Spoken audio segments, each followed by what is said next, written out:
সম্মানিত হাজেরিন, আল্লাহ রাব্বুল আলামিন আমাদেরকে এত সুন্দর একটি জিনিস দান করেছেন যা তিনি পৃথিবীর অনেক মানুষকে এই নিয়ামত থেকে বঞ্চিত করে দিয়েছেন, অর্থাৎ তারা নিজেরাই বঞ্চিত হয়েছে। সেটি হচ্ছে আল্লাহ রাব্বুল আলামিনকে ডাকা, তার কাছে দোয়া করা। আমরা গত 2-1 সপ্তাহ আগে আলোচনা করেছি যে আমাদের জীবনে কি পরিমাণ সমস্যাগুলো চলে আসে, অনেক সময় দুঃখ মুসিবত, অনেক কিছুর অভাব অনটন, কত টেনশন ডিপ্রেশন মানুষকে পেয়ে বসে। দুনিয়ার কোনো জায়গায় দৌড়াদৌড়ি করে এগুলো সমাধান পাওয়া যাচ্ছে না। অনেক কিছু আছে হয়তোবা আমরা আমাদের হাতের কাছে আছে, চেষ্টা করি, কিন্তু কোনো সময় এমন বিপদ আপদ মুসিবত আসে কোনো কিছুই দূর করতে পারে না। মানুষের জীবনে শারীরিক অসুস্থতা থেকে শুরু করে অর্থনৈতিক দৈন্যতা, পারিবারিক অশান্তি, এই পারিবারিক অশান্তির আগুন যে কত ঘরে লেগে আছে, কত জায়গায় মানুষ দৌড়াদৌড়ি করছে, কত জায়গায় দৌড়ে আসছে, মনে করে ওখানে গেলেই সাহায্য পাওয়া যাবে। মাখলুকের কাছে দৌড়ে মানুষ, শুধু মাখলুকের কাছে।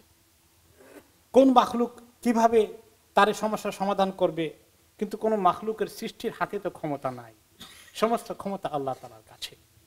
এবং তিনি আমাদেরকে বিপদ আপদ দিয়ে যেমন পরীক্ষা করেন, আবার তিনি অপেক্ষায় আছেন তাকে কিভাবে আমরা ডাকবো, তিনি আমাদেরকে টেনে ধরে উদ্ধার করবেন। এবং এই জন্যই তিনি এত সুন্দর সুন্দর দোয়াগুলো দিয়েছেন। কিন্তু আমাদের ইয়াকিন হয় না, বিশ্বাস হয় না। আল্লাহ তাআলার কাছে দোয়া করে দেখছি কাজ হয় না, মনে হয় যেন কাকে ধরলে কাজ হবে তাকে ধরার চেষ্টা করি। এই হলো আমাদের ঈমান এবং ইয়াকিনের অবস্থা। অথচ আল্লাহ তাআলা বলছেন যে আমাকে ডাকো, আমি কবুল করব, আমি সাড়া দেব, তোমাদের ডাকের জবাব দেব আমি। এবং তিনি আরো বলেছেন, যখন তারা জিজ্ঞেস করে যে আল্লাহ কত দূরে, কিভাবে ডাকতে হবে, খুব জোরে চিৎকার করতে হবে কিনা, আল্লাহ তাআলা বলে দিলেন যে আমি একদম কাছে, চিৎকার করেও বলা লাগবে না, আমাকে কানে কানে বললেও আমি শুনি, খুব কাছে। আমাকে দূরে মনে করা ঠিক নয়, কিন্তু আমাদের দুর্ভাগ্য, আমরা মনে করি আল্লাহ তাআলা অনেক দূরে। এরপরে তিনি আরো বলেছেন যে কে আছে ওই রকম যে অসহায় লোকটি তার সাহায্য চায়, তাকে সাহায্য করতে, তাকে দূর অবস্থা থেকে উদ্ধার করতে আল্লাহ ছাড়া আর কে আছে বলো। তারপরে তিনি বললেন যে তোমাদের সবার অনেক দরকার আছে, তোমাদের সবার হাজত আছে, তোমাদের সবার সমস্যা আছে, একমাত্র যিনি আল্লাহ তার কোনো সমস্যা নাই এবং তোমাদের কাছে তার কোনো দরকার নেই।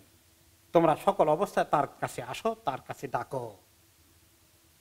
আল্লাহ তাআলা ডাকার জন্য বিপদ আপদে পড়লে কি করতে হবে তার জন্য এত সুন্দর দোয়াগুলো দিলেন।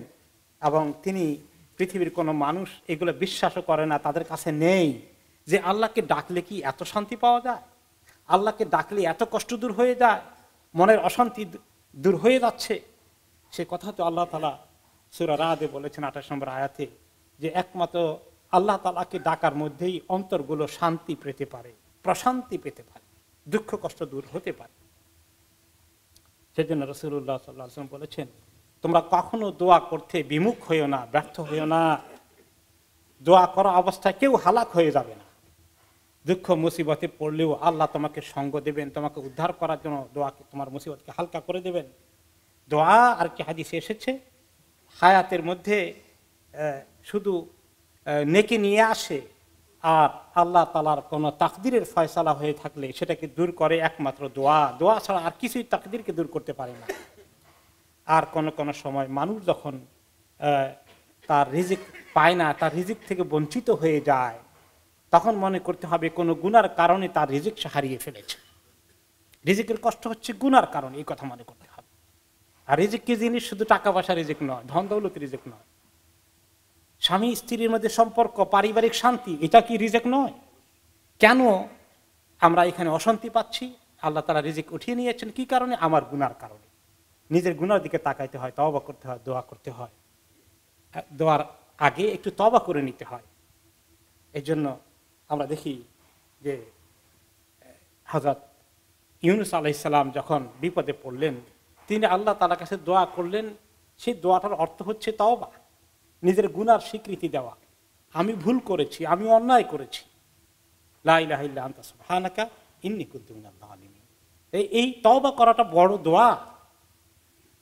তওবা করাটা বড় দোয়া, ইস্তেগফার করাটা। আর কি হাদিসে তিনি বললেন যে তোমাদের যতই চেষ্টা করো অনেক সময় তাকদির থেকে বাঁচতে পারবে না, অ্যাভয়েড করতে পারবে না। আর তোমার উপরে যে মুসিবত নাজিল হয়েছে, যেটা এখনো নাজিল হয়নি, দোয়া সবগুলোর জন্য কাজে লাগে।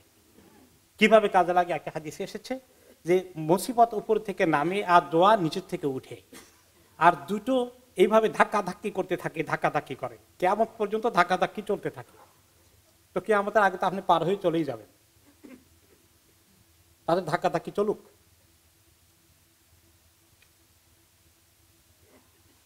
এই যে দুঃখ, কষ্ট, টেনশন সারা দুনিয়া ভর্তি হয়ে আছে। দিন দিন মনে হয় যেন মানুষের সমস্যা দেখতে দেখতে এমন অবস্থা, সমস্যার মনে হয় যেন মহামারী শুরু হয়ে গেছে, আগুন লেগে গেছে। তো আল্লাহ তাআলা এই উম্মতকে তো এত অসহায় করে ছেড়ে দেননি। আমাদেরকে আল্লাহ তাআলা ঈমান আনার কারণে এত অসহায় করার কথা নয়, কিন্তু কেন আমরা সমস্যা পড়ে যাই সে কথা সূরা তাহাতে এসেছে। যে ব্যক্তি আমাকে ডাকা থেকে মুখ ফিরিয়ে নেয়, আমাকে ডাকে না, তার জন্য তো আমি দুঃখ কষ্টের কঠিন জিন্দেগি দিয়েই দেব, আর কিয়ামতের দিন তাকে অন্ধ করে উঠাবো। আর তার জবাব হচ্ছে যে যদি আল্লাহ তাআলাকে আমরা ডাকি, তাহলে আল্লাহ তাআলা আমাদেরকে এই দুঃখ কষ্ট দূর করে শান্তি দিয়ে দেবেন। একটি হাদিসে এসেছে, সাহাবী আবু উমামা রাদিয়াল্লাহু তাআলা আনহু মসজিদে আছেন, নামাজের সময় নয়, কোনো সাহাবী নেই, উনি একলা, এবং খুব চিন্তিত মনে হচ্ছে, ওনাকে দুঃখ কষ্টে খুব মুষড়ে পড়েছেন। রাসূলুল্লাহ সাল্লাল্লাহু আলাইহি সাল্লাম মসজিদে এসেছিলেন, ওনাকে দেখলেন এই অবস্থা, বললেন কি অবস্থা, তোমার এই অবস্থা কেন, এত দুশ্চিন্তা কেন, আর এখন তো নামাজের সময় না, কেউ নাই, তুমি কি করছো একলা? বলে ইয়া রাসূলুল্লাহ, কি করব, অত্যন্ত দুশ্চিন্তায় আছি। কি দুশ্চিন্তা? বড় ধরনের ঋণে জর্জরিত হয়ে আছি, খুব ঋণগ্রস্ত হয়ে আছে, জানি না কিভাবে এই ঋণ থেকে মুক্তি পাবো। আমাদের অনেকেই কি ঋণগ্রস্ত নাই? আমরা অনেকেই আছি এখানে, কি করা যায়? তখন তিনি তাকে বললেন, আমি কি তোমাকে এমন কিছু কথা শিখিয়ে দেব যেটা বললে আল্লাহ তাআলা সমস্ত দুশ্চিন্তা তোমার দূর করে দেবেন আর তোমার ঋণগুলো শোধ করার ব্যবস্থা করে দেবেন? তিনি বললেন, অবশ্যই ইয়া রাসূলুল্লাহ, এটা পারলে তো আমার এটারই দরকার। তখন তিনি বললেন, যখন তুমি সকালে এবং সন্ধ্যায় তোমার দিন আসে, প্রত্যেক দিন সকালে সন্ধ্যায় তোমার জীবনে সকাল আসে সন্ধ্যা আসে, তুমি এই সকাল সন্ধ্যার জিকিরের মধ্যে এটাকে ঢুকিয়ে দাও, নিম্নের দোয়াটা, আল্লাহুম্মা ইন্নী আউযু বিকা মিনাল হাম্মি ওয়াল হুজন ওয়া আউযু বিকা মিনাল আজজি ওয়াল কাসাল ওয়া আউযু বিকা মিনাল জুবনি ওয়াল বুখল ওয়া আউযু বিকা মিন গালাবাতি দাইনি কাহরির রিজাল। এই দোয়াটা পড়ো, যেখানে আছে যে আল্লাহ, আমি আপনার কাছে সকল দুশ্চিন্তা, মানসিক কষ্ট থেকে পানা চাই, আল্লাহ ব্যর্থতা, অলসতা থেকে পানা চাই, আল্লাহ ভীরুতা, কাপুরুষতা এবং বখিলি থেকে পানা চাই, আর আল্লাহ আমার উপরে যে ঋণের বোঝা চেপে আছে এবং মানুষ যে আমাকে তাড়া করে, এগুলো থেকে আল্লাহ আমি আপনার কাছে আশ্রয় চাই। আবু উমামা বললেন, আমি দোয়াটা করতে থাকলাম, কিছুদিনের মধ্যেই আল্লাহ তাআলা আমার সমস্ত দুঃখ কষ্ট এবং দুশ্চিন্তা দূর করে দিলেন, আল্লাহ তাআলা আমার ঋণ শোধ করার ব্যবস্থা করে দিলেন। আমরা গত সপ্তাহে বা আগের সপ্তাহে লা হাওলা ওয়ালা কুওয়াতার পাওয়ার শুনেছি। এক একটি দোয়া, তো অনেকেই আসেন, আমি এই অবস্থায় আসি, কি দোয়া পড়তে হবে? তো মনে করে সবাই একটি দোয়া মুখস্থ করে রাখলেই কাজ হয়ে যাবে, খালি ওইটা পড়বো। এটা ঠিক যে কোনো কোনো সময় নবী করিম সাল্লাল্লাহু আলাইহি ওয়াসাল্লাম একটি দোয়ার কথা বলেছেন, কিন্তু আসলে অনেকগুলো হাদিস সামনে রাখলে দুঃখ কষ্ট দোয়ার তিনি অনেকগুলো দোয়া এবং জিকির বলেছেন।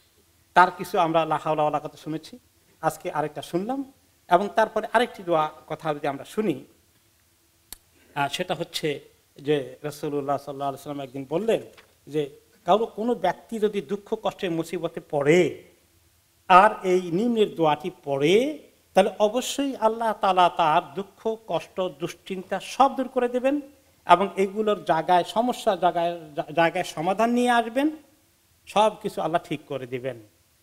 এই কথা শোনার পরে সাহাবায়ে কেরাম বলে, ইয়া রাসূলুল্লাহ, আমরা কি এটা শিখবো না তাহলে এই দোয়াটা? অবশ্যই যে শুনে তার উচিত এই দোয়াটা শিখে ফেলা। আর সেই দোয়াটা হচ্ছে কি, আল্লাহুম্মা ইন্নী আবদুকা ইবনু আবদিকা ইবনু আমাতিকা নাসিয়াতি বিয়াদিকা মাদিন ফিয়া হুকমুকা আদলুন ফিয়া কাদাউকা আসআলুকা বিকুল্লি ইসমিন হুয়া লাকা সাম্মাইতা বিহি নাফসাকা ওয়া আনজালতাহু ফি কিতাবিকা আও আল্লামতাহু আহাদাম মিন খালকিকা আও ইসতা'সারতা বিহি ফি ইলমিল গায়বি ইনদাকা আনতা জালাল কুরআনা আযীমা রাবিয়া কলবি আনুরা সাদরি জালা হাজনি যাহাব হাম্মি ওয়া গাম্মি। এরকম করে তিনি বললেন। আবার তিনি আরেকদিন বললেন যে দুঃখ কষ্ট মুসিবতের দোয়া হচ্ছে লা ইলাহা ইল্লাল্লাহুল আযীমুল হালিম, লা ইলাহা ইল্লাল্লাহু রাব্বুল আরশিল আযীম, লা ইলাহা ইল্লাল্লাহু রাব্বুস সামাওয়াতি ওয়া রাব্বুল আরদি ওয়া রাব্বুল আরশিল কারীম। আরেক সময় বললেন আল্লাহুম্মা রাহমাতাকা আরজু ফালা তাকিলনি ইলা নাফসি তারফাতা আইন ওয়া আসলিহ লি শানি কুল্লাহু লা ইলাহা ইল্লা আনতা। এভাবে করে অনেকগুলো দোয়ার খবর এসেছে। এই খবরগুলো কোথায় পাওয়া যাবে? এখন সবাই হয়তো চিন্তা করছেন কিভাবে পাই, কোথায় পাই? দোয়াগুলো মুখস্থ করা দরকার। অবশ্যই মুখস্থ করা দরকার। এগুলো সবগুলো হিসনুল মুসলিমে পাওয়া যাবে, প্রায় সবগুলোই হিসনুল মুসলিমে আছে। আমরা দোয়া মুখস্থ করি। আর এই বিপদ আপদ টেনশন থেকে বাঁচার জন্য কোনো কারো কাছে দৌড়ার দরকার নেই। মসজিদের মধ্যে এত মানুষকে মাইক দিয়ে আপনার সমস্যা বলার কোনো দরকার নেই। এক আল্লাহর কাছে বলে ফেলি। আল্লাহ তাআলা বলেছেন উদউনি আস্তাজিব লাকুম, আমার কাছে দোয়া করো, আমি কবুল করব। আমরা সারা মানুষকে শোনানোর দরকার কি? আমরা আল্লাহর সঙ্গে সরাসরি সম্পর্ক স্থাপন করলে আল্লাহ সবচেয়ে বেশি খুশি হন, সেই দোয়াটা বেশি কবুল হয়ে যায়। আল্লাহ তাআলা আমাদেরকে এভাবে দুঃখ মুসিবত থেকে বাঁচার জন্য দোয়া জিকির দিয়ে আমাদের জীবনকে দুশ্চিন্তা মুক্ত করার তৌফিক দান করুন।